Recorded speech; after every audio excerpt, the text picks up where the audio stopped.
Here you go everyone, the kookaburras are giving us a display this morning. How good's that?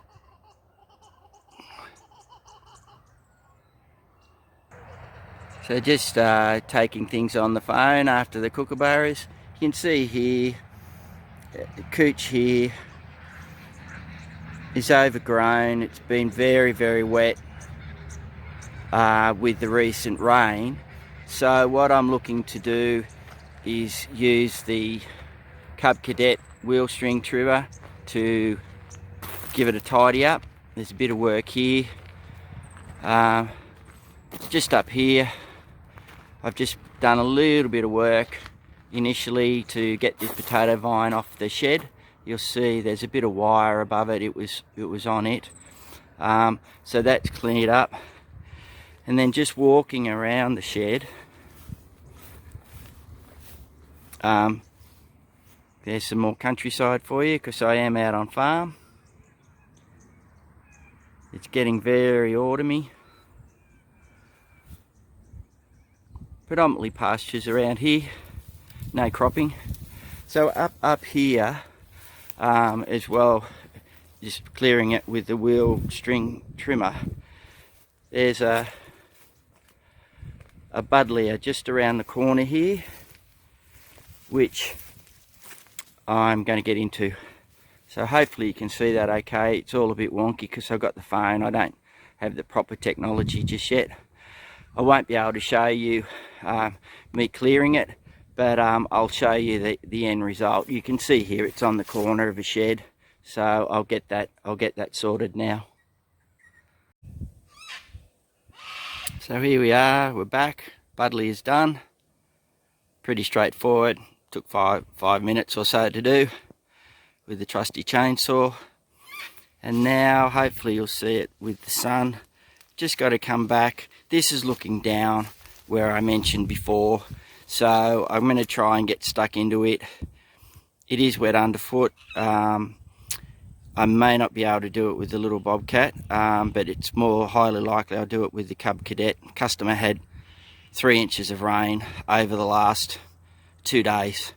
So we're lucky we're on a hill because a lot of other places which are more flat are just soaked. Anyway, I'll catch you soon. Thank you. Okay everyone, got it done.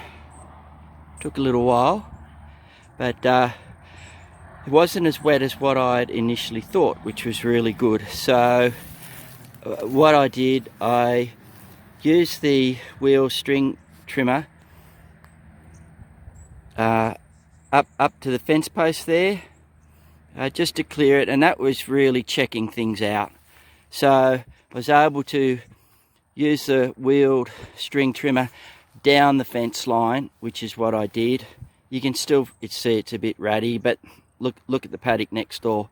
So I did that and it's come up pretty well. I was able to work the grass all back in.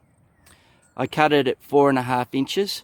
So I'm always, when I'm doing overgrown stuff, I'm very wary of, I call them landmines. So bricks or wire or baling twine or stuff like that. So was able to get it down, and then you can see there's like a copper's log under the agapanthus. So it's come up pretty well. I'm going to say it's still rough, but it's the first cut for a long time. You can see under the tree there's a bit of rough stuff there, but that's a little bit of a garden that the customer will get into and clean up. So at the end of the day, it's come up really well. I'm really glad I was able to get the bobcat in there and give it a good tidy up.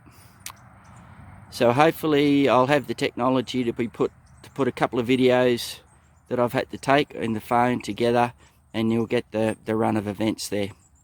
Thanks for watching, and I'll catch you next time.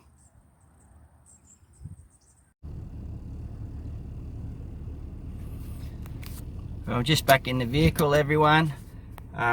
That's the bit that I just did. We got on the previous video, and all it is it'll be a bit wobbly, so I'm just going down the driveway just to give everybody a view of some part of the property. I didn't mow the driveway today, it doesn't need it as yet, but it just gives you an idea of I'll just pull up here because I'll put the windscreen down, and it just gives you a view of just some of the area that I work and live in. So look over there, you can see possibly a house.